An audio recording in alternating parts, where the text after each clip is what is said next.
All right, class, welcome back to English 1301. Um, I hope you're doing well. This is going to be the last posted video lecture for the semester. It's a few days late. I had a few family health issues to deal with in regards to my teenagers, but they're both doing better now, thank God. And so we're on track. Class, as promised, I want to talk about your final exam and the directions. Last week, I certainly gave you the directions for the final exam, and I just want to illuminate it a little bit right now.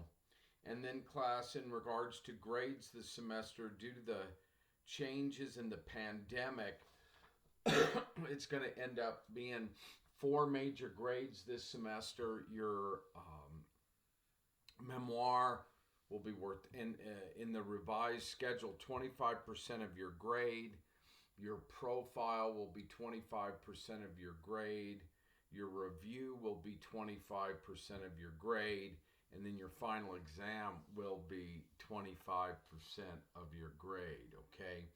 And in regards to those grades, you have your grades, you know what they are, okay? So, for example, if you don't have any grades, that means you're failing the class, and that will give you the opportunity to drop. If you are still making some adjustments on say, the review essay, get me that work as soon as possible. There are a few students like that. Mostly every student that is still in the course, I should have 3 grades for you. The memoir, the profile, the review. Some students are making adjustments.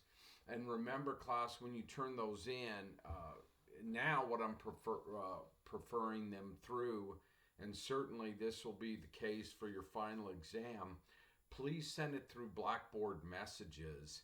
There were some students that would, and we're all in a learning curve here, class, and I'm trying to figure out what's best for all of us, but some students would hit me up on email and then hit me up on Blackboard and hit me up on email and hit me up on Blackboard and hit me up on email and hit me up on Blackboard, and it'd be very, very confusing. So you could send messages to me through my email, but let's have all the work come through Blackboard Messages, okay?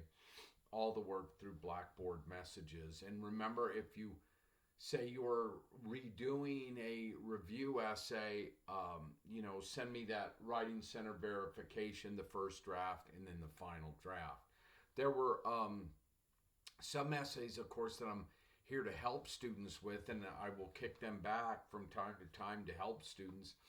In regards to the review class, some students just gave me essays with no titles. Like they would give me a title, say, for the movie Hillbilly Elegy. They'd give me the title Hillbilly Elegy. That's not a title, that's the name of a movie. So once again, remember, anytime you're writing essays, and we talked about this, give as good a title as you can, a creative title, or a title that once again captures the essence of what your review is about. Remember that when you leave me, class, and you're gone on to wherever you go on, wherever you want to go on, my hopes, whether you're at Berkeley or Brown or Cornell one day, or Columbia, all places where my students have gone, or UTEP or NMSU or Texas Tech or Texas A&M. Class, once again, remember these things that you've been learning this semester that I've been helping you with. Remember that to put your best foot forward. Remember to always give a good title to your essay. Remember the formatting that I've been working with you all semester. Some students would send me essays this semester that I couldn't open, that were PDFs. But once again, I'm here to help. I'd shoot it back to the student, say, I can't grade a PDF. Or what happened with one student is they're having problems getting the format right all semester, so I worked with them and worked with them and worked with them, and then sent a PDF. I couldn't grade that. Then they sent a Microsoft Word document that I couldn't get to. And then finally they sent it back again where they said anyone can edit, and that's when I got in there and graded it. I remember last night I was doing some grading, and with that student, I read a fantastic essay that had been late in coming, but actually got there on time, but I just needed to help them make sure that they had everything to complete that portfolio. So that's where we are, class. Now, as we talked about, let's go over these directions once again for the final exam. It says, for this essay, imagine that the Chamber of Commerce is sponsoring an essay contest. The prize-winning essays will be published in the El Paso Times in a special Sunday's issue section entitled The Special Traditions I Remember. Each entry is to be an essay that explains one of the following. So, first of all, and let me back up for a minute. I had a question and answer session on Friday where a lot of students showed up, and those sessions have been incredible this semester. They haven't been mandatory, but once again, students show up, they ask me questions, and I answered them, and I'm here to help. And they've all been fantastic. Fridays was great because some students had some questions about the final exam, and I answered those. And I'm going to answer these now, okay? But we had a great session on Friday. Plenty of opportunity this semester. Students had to meet with me in those live Zoom sessions. They were fantastic in a lot of ways. For me, for the students, etc., etc. Class, let's talk about this. Now, so you can either answer number one or number two. Number one or number two. So, a local custom. Explain one of the interesting local customs, remembering to give plenty of details so that a person from another area of the country would understand what the custom is and why it occurs. While you want your explanation to be interesting,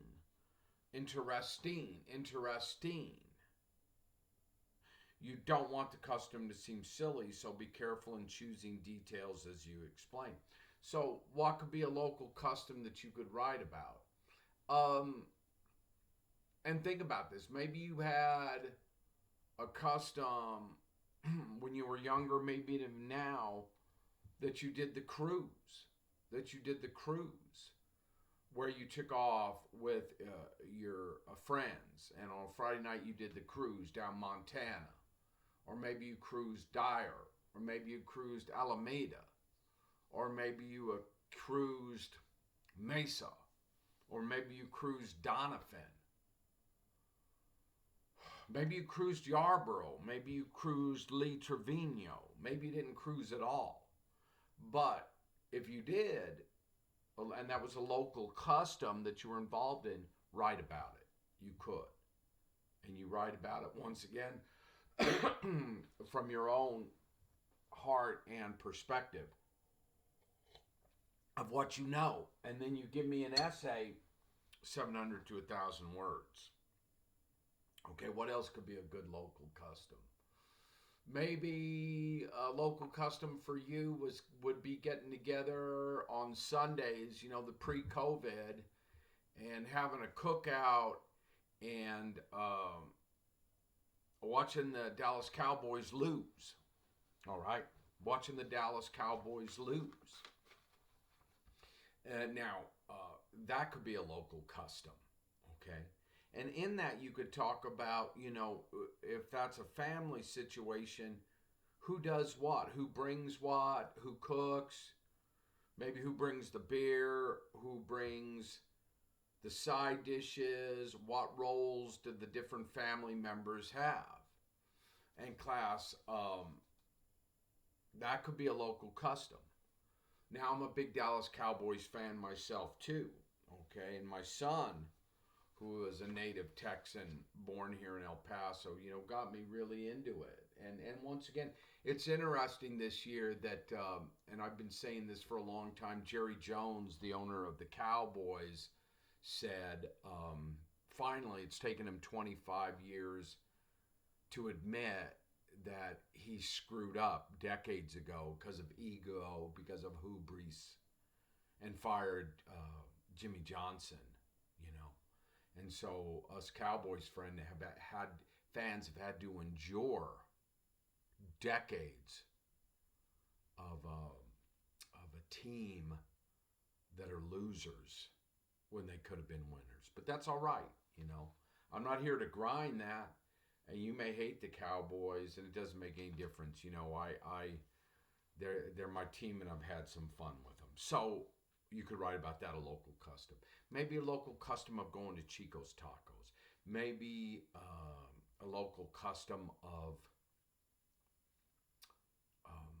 going with your family or with friends to the Fiesta de las Flores, the Fiesta of the Flowers here in town. Or maybe a local custom of going to the annual bazaar at your church. Any of those things, a local custom. Maybe a local custom of getting together with your friends on a Friday night before a football game. Anything like that, class, you could, once again, write about. Okay, one essay, 700 to 1,000 words that you could write about. Class, so that's the local custom or a family tradition. Say, for example, you're not from El Paso. That's okay. I'll let you write a local custom about where you grew up if you're not from here. And so it was a local of where you grew up. About a year ago, I taught a woman from before COVID. When I do all my classes in class at the community college, I taught a class from a woman from Detroit. And she'd been out of school a long time. And God, she wrote me this beautiful essay of a family gathering each summer that she had growing up. And she was a woman in my class she's in her late 50s. And she wrote about everyone coming to Detroit, Michigan. It's fantastic for this summer once a year get together. And then I had a student about 2 years ago who was from Hawaii. And he talked about a surfing event that he did every summer from Hawaii. Now he's living in El Paso. So if you're not from El Paso, you can write about where you're from. About 3 years ago, I had a student is fascinating, and she had really good English skills. Pretty good, like any of us. She was working on it, but she was from Nuremberg, Germany. And I know that from my studies that Nuremberg was just decimated during the Second World War at the end. That the Americans and the English did the Blitz on Nuremberg in Germany. And she told me as a kid, and she's not that old, still finding unexploded shells in Nuremberg in Germany. I was like, what a trip. I think all of these things combined is one of the reasons why being a professor is still fascinating. You know, this interaction with the students, which has changed because of online teaching. You know, I spent a lot of time at the community college when we have those in-class sessions where, you know, I would sit around and listen to students and talk to them. But, you know, such is life. You know, we'll get through this time. It's just different. And I've had some great interactions this semester with students during sessions, but it's just different, you know. It's different. But we go on and we're getting through it, class. Or you could write about number 2, just one essay each. It's one essay, 700,000 words, a family tradition. Explain one of your own family traditions, remembering to give us plenty of context for this tradition.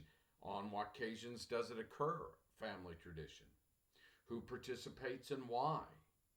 How often does this occur, etc.? You want to create a picture of this tradition for your readers, so choose your details carefully. And I think of this essay that I've read in the past, and I haven't been assigning this essay forever, but I have, and I've read some good essays. I last semester I got a great essay about a student of family tradition. Every summer, his family rents a cabin in Rio Doso for about 5 days, and he beautiful at what happened. Told us a narrative about what happened. Beautiful family tradition. Maybe going down to Mazatlan to visit relatives, Mexico City, Michoacan, Sinaloa class, Guadalajara. A friend of mine just finished teaching. He's a white dude from Chicago, and just spend 6 months teaching in Guadalajara. He was and taking lessons too, working on his Spanish, and now he's back in the States. And man, he told me he could spend the rest of his life in Guadalajara. Said the weather is perfect. Got a few new girlfriends down there. Single guy, no, about 37 years old. And we'd talk, and he said, Guadalajara is. He loved it. So, Cancun. Do you have like summer getaways that you do or have to go down once again? All these decades later, for me, Mexico is the thing of Mexico is the thing of beauty. Okay. For me, personally, it's also a thing of mystery. The language. I've always trying to, dig in and deal with it. And as a young man, I spent time in Mazatlan and Puerto Vallarta, and used to go down to Ensenada and go to Tijuana, out of LA. So all these things fascinating. It's always good work to be found there. Essays about Juarez, fascinating. Wherever we are, class, that's where we are with the language. And so I'll talk about this family tradition, but this is my final lecture. So wherever you are, that's where you are with the language class, and that's fine. I had some students this semester that, and I'm there to help them, and I've helped everyone. But some students, the language level just wasn't there. And so with a student like that, I'm not here to beat anyone up. I'm just saying, step back. Step back. Go back to the basics.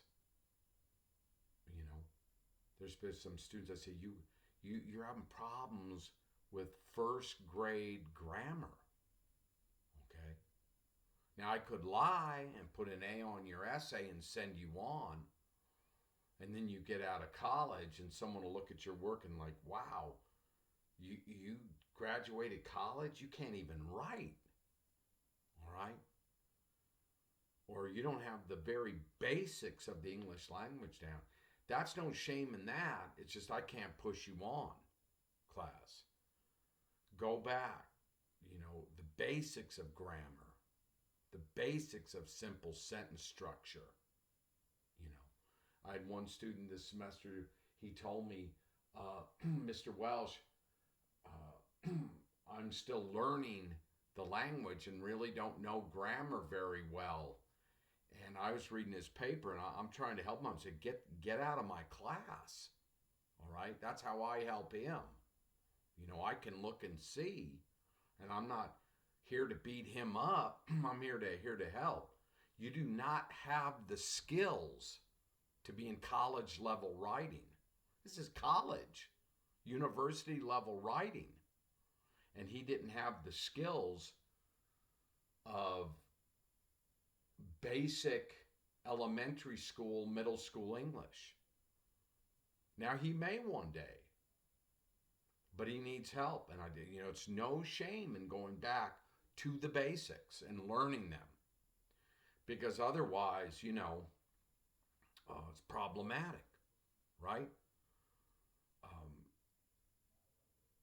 there was years ago, about 2 decades ago, there was a counselor at the community college who was working in the counseling center, and he would shoot out these emails to the whole faculty and president of the college, delineating points, or when he was having challenges or challenging things, which were fine, but we would read his emails, and this only happened once, and then he was sending them to the outside world, and we're like, this, you need to shut down this guy, because this guy was saying that he was a college graduate, and he was sending these emails to the whole staff and the professors at the community college, and we're like, this guy can't write. Somewhere along the line, he didn't learn the basics of the English language, and he's sending out emails to people with master's degrees and doctorate degrees. And so finally, people sent him so many emails and said, don't send those emails out because they're full of errors. And you're making yourself look like you didn't even master middle school or high school English. And they shut him down. And finally, he was let go from the college, because it's like, you got to know the basics of English grammar. And somehow he had missed it, and he thought he could write. He couldn't. He needed to go back and step back and take a class where he learned basic grammar and basic sentence structure. So, once again, it's never anything negative. If a student needs to do that, do that. Step back. Go back and start diagramming simple grammar. So, when you're in English 1301, which is, his scale was here, in English 1301, you need the skill level up here. You can get there for some students, a few. But you need to get those skills. And with that said, class, I've read some great work this semester, from my students. Class, a family tradition. Explain one of your own family traditions. Remember to give us plenty of context for the tradition. On what occasion does it occur? Who participates and why? How often does this occur? You want to create a picture of this tradition for your readers, so choose your details carefully. Maybe family dinners. Maybe once a month you get together at your grandparents' house. Write about that. Specific details. Who comes? Who does what? Maybe a once a month cookout at your home or your uncle's home. A family tradition. Maybe going to Mass on Sunday. Or getting together for some church celebration. Family tradition. Maybe the family tradition of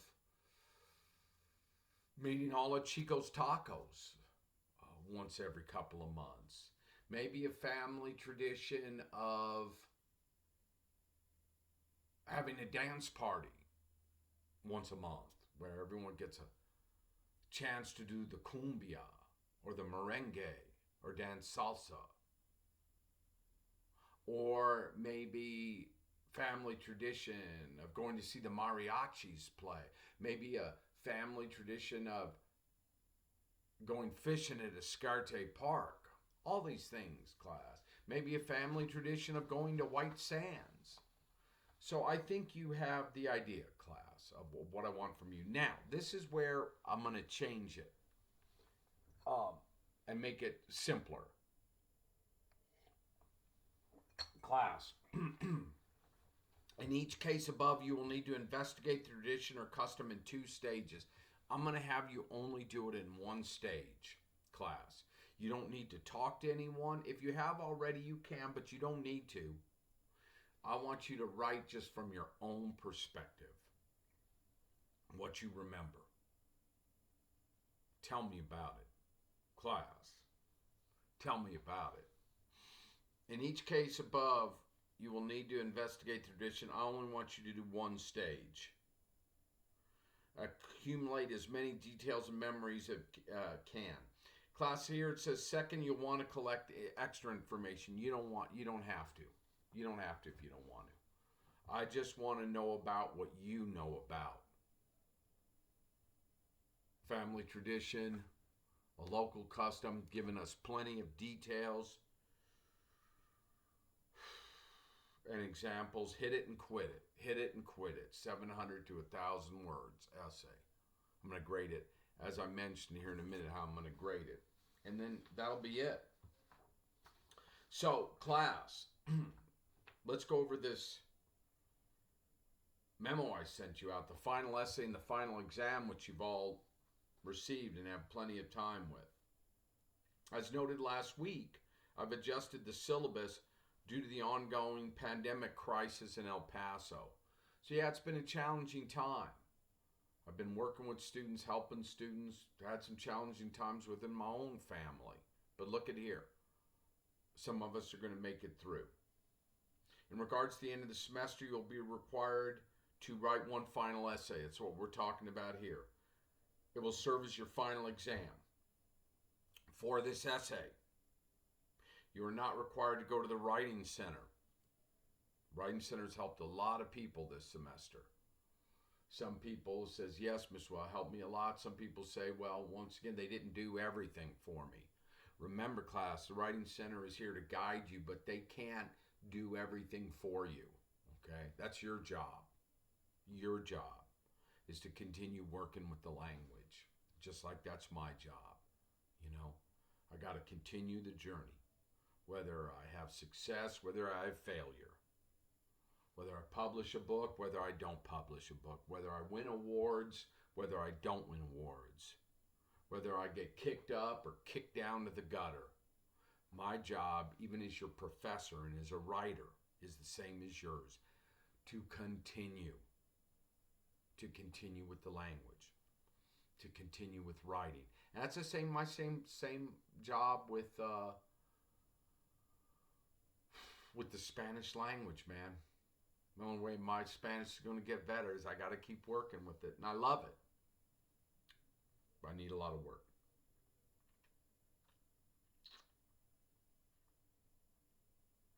So all these directions have been posted. While all of your other essays this semester received letter grades, this essay will be graded pass or no pass. So when you get this essay back from me, there'll be no comments on it. Boom. I'm going to grade it like we graded, because I've spent a lot of time grading your essays this semester with a lot of comments. This is the way I grade in the college exit exams when I sit on exit exam committees.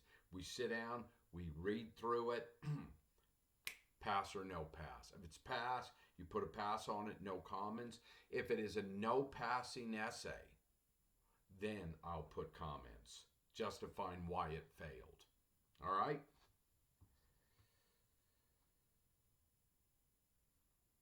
Please turn in this essay on December 2nd. So I want those essays on the 2nd because I got to grade, I got to average your grades, got to get everything together for the end of the semester. Okay, once again, I'm a few days late on putting up this Blackboard lecture, but it's here, it's now.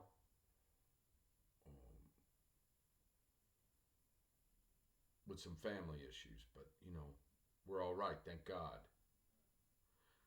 Finally, we will have a live question and answer session from 1 to 2, which we did on that Wednesday. Yeah, it was fantastic. The day before Thanksgiving, it was fantastic. I think we moved it to Friday, but we had it. And it was great. Yeah, it was Friday. I'm continuing to grade your essays 7 days a week, as I am. Okay? I graded yesterday. I graded the day before. I'm getting things back. We're in pretty good shape, class. Pretty good shape. Remember, if you don't have an essay grade, you didn't turn in assignments, drop the class. Okay? Be impossible to pass it. And then take the class next. Don't beat yourself up. It's a challenging time. I had one student contacted me last night. I hadn't heard from him in a month. Mr. Welsh, I just want to let you know I didn't follow directions on the memoir. Mr. Welsh, I want to let you know I didn't follow directions on the profile or get it done. But Mr. Welsh, here's my review essay. I'm turning in one essay. What should I do, Mr. Welsh? Drop the class. Get out of it. Okay? You're not going to pass. It's not high school. No way in hell are you going to pass the class. Drop it and then take it next semester when you can be on track.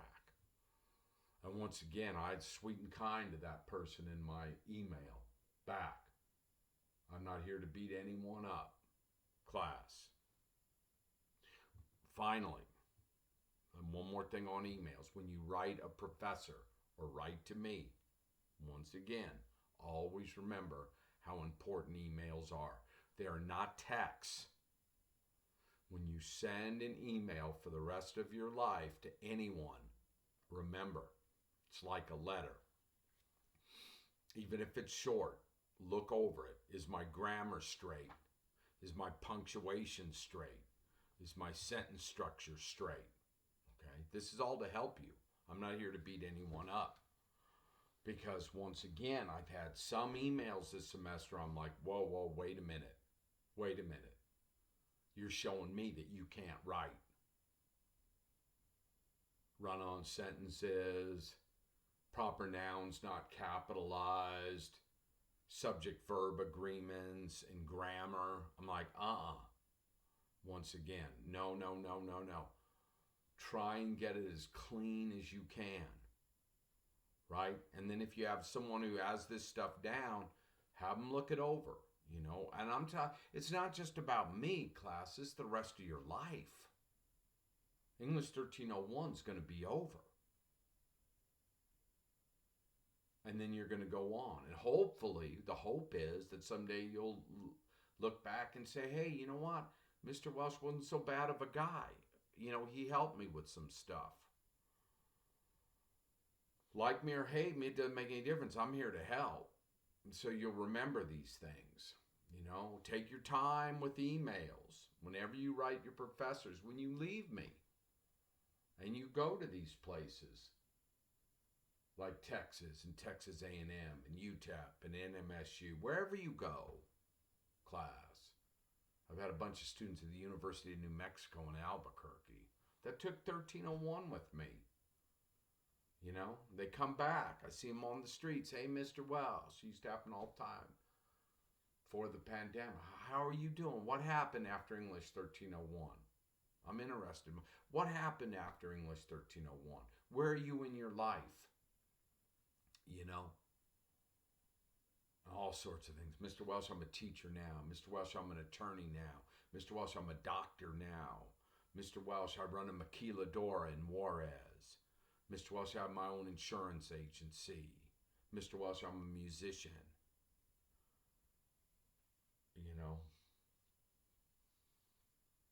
Mr. Welsh, I'm a math teacher.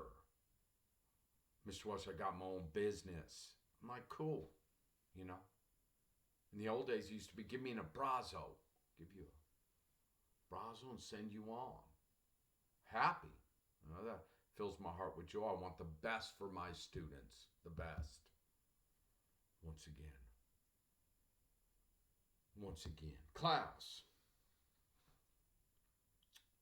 I'm continuing to grade your essays 7 days a week. I'm confident that I'll have them back to you once again. We've moved through those. I feel really good. I got a lot of grading done this break. And then I hope you have a safe Thanksgiving weekend, which we're still in right now. Okay? So give me those essays by December 2nd. And then, class, my final comments here. Class, as I go to leave you with some final comments during this pandemic time. Class, stay strong. Stay strong. If you did college, stay in it. It's not for everyone. If you had a bad semester or a bad class and you didn't actualize your full potential, move on from there. Your next semester is going to be a whole new semester. Stay in it. Stay in it. Is college the end all end all? No. Is it for everyone? No. If you don't dig it, get out of it. But if you like it and you can feel you can benefit from it, because it is a good thing for a person to do in life, stay with it. You know, if, say, for example, you didn't pass this semester and you know, in regards to English, you still need to work on the basics, class, there's no shame in that. Continue to work. How hard are you going to have to work? Some people are going to have to work harder than others. I'm still working, you know. I'm still working myself every day as a writer, as a professor, trying to come up, class. Whether I have success or whether I have failure, I'm in the game just like you, you know. I've published 12 books. I've won awards. I've had my work in 300 publications. You know, last year I won a very significant award with a couple other writers I worked with for my 12th book. Am I where I want to be? No. Do I wish I was a New York Times bestseller? Yes. Am I? No. Do I know where I am? Yes. What am I going to do? I'm going to continue writing. I'm going to continue working. I'm going to try and be kind to myself. I'm going to be good to my students. Stay strong. You know, when I was a kid, so long ago, you know, my father knew how to box. He was a basketball player in high school, and he played football, and he never went to college. Class, he had an all-paid scholarship to college, University of Colorado, to play basketball, but he never went because he was too fond of drinking and partying. He's a good man. And so, you know, we're Irish, and he was a drinker. He's a good father, and he had his challenges as I had my challenges. But he would talk about boxers because my dad could fight, could box. He taught me how to box. Class, I ain't boxing any student right now. I'm at that age where I'm sure almost every guy in the class could kick my ass if we started boxing on the streets or in the ring. But still, I learned enough to box where I could fight on the streets when I had to. And my dad used to tell me about this Irish-American fighter by the name of Jack Dempsey. He was a legend. And Jack Dempsey says this: a fighter and a champion is somebody who gets up when he can't. A fighter is somebody when he or she gets up when they can't. So you'll all come to these places in life, as I have, where I feel, oh man, I can't get up. Then I get up. So I want that for you. Or the Buddhists say, get knocked down 7 times, get up 8. Get knocked down 7 times, get up 8. And that's what I want for you, class. Get up when you feel you can't. And get the help you need and move on. Because I want the best for you. I want the best for you. I've had a lot of students who have really, really done well over the years. So get up, stay strong, even when you can't. If you need help, get the help you need. Sometimes it's counseling, maybe it's not counseling. Sometimes therapy, maybe not therapy. But, you know, keep moving forward. And don't let anybody stop you if you're on that journey, including yourself. Stay with it, class. Stay with it. And with that said, I hope you have a great semester break. I hope that this vaccine comes and helps our community. I hope your family recovers. And if you're well, that you stay well. and I hope you have a great life, and that you'll remember English 1301 or some aspect of it, class. And with that said, it's a beautiful day. I'm looking at the mountains from my from this room I'm in. This is my daughter's bedroom. She's away at UT Austin. God love her. She'll be coming home. She had a few challenges, but she's doing all right. And I'm looking at the mountain, and let's be strong like the mountain. A beautiful day in El Paso, Texas, here on the borderland, place I love. And class, I'm wishing the very best in the years ahead. That's it for me. Take care, class, and good luck with this final exam.